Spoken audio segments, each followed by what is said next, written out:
दीक्षित का सिर शर्म से झुक गया। वे सिर झुकाकर और अपना मुंह ढककर अपने घर की ओर चल दिए। घर पहुंचकर गुस्से से उन्होंने अपनी पत्नी को पुकारा। अपनी पत्नी से उन्होंने पूछा, तेरा लाडला पुत्र कहाँ गया है? मेरी अंगूठी जो मैंने सुबह तुम्हें दी थी वह कहाँ है? मुझे जल्दी से दो। पंडित की पत्नी ने फिर झूठ बोल दिया, मुझे स्मरण नहीं है कि वह कहाँ है। अब तो दीक्षित जी को और भी क्रोध आ गया। वे अपनी पत्नी से बोले, तू बड़ी सत्यवादिनी है, इसलिए मैं जब भी गुण निधि के बारे में पूछता हूँ तब मुझे अपनी बातों से बहला देती है। यह कहकर दीक्षित जी घर के अन्य सामानों को ढूंढने लगे, किंतु उन्हें कोई वस्तु न मिली, क्योंकि वे सब वस्तुएं गुण निधि जुए में हार चुका था।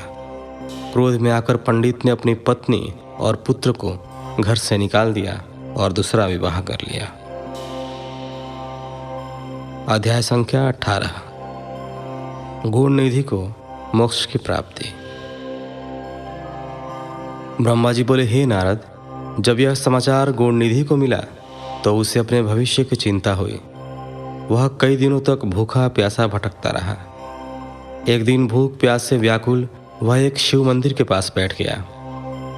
एक शिव भक्त अपने परिवार सहित शिव पूजन के लिए विविध सामग्री लेकर वहां आया था। उसने परिवार सहित भगवान शिव का विधि विधान से पूजन किया और नाना प्रकार के पकवान शिवलिंग पर चढ़ाए।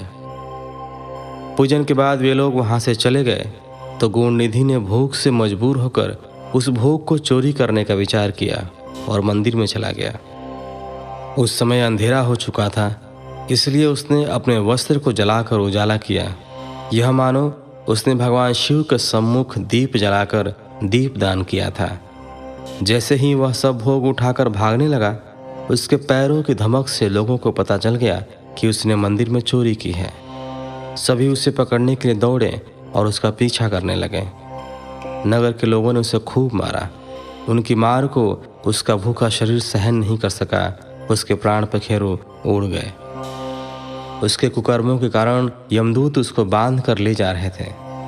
तभी भगवान शिव के पार्षद वहां आ गए और गुण निधि को यमदूतों के बंधनों से मुक्त करा दिया। यमदूतों ने शिवगणों को नमस्कार किया और बताया कि यह बड़ा पापी और धर्म कर्म से हीन है। यह अपने पिता का भी शत्रु है। इसने शिव जी के भोग की भी चोरी की है।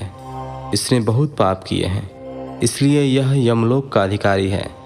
इसे हमारे साथ जाने दें ताकि विभिन्न नरकों को यह भोग सके। तब शिवगणों ने उत्तर दिया कि निश्चय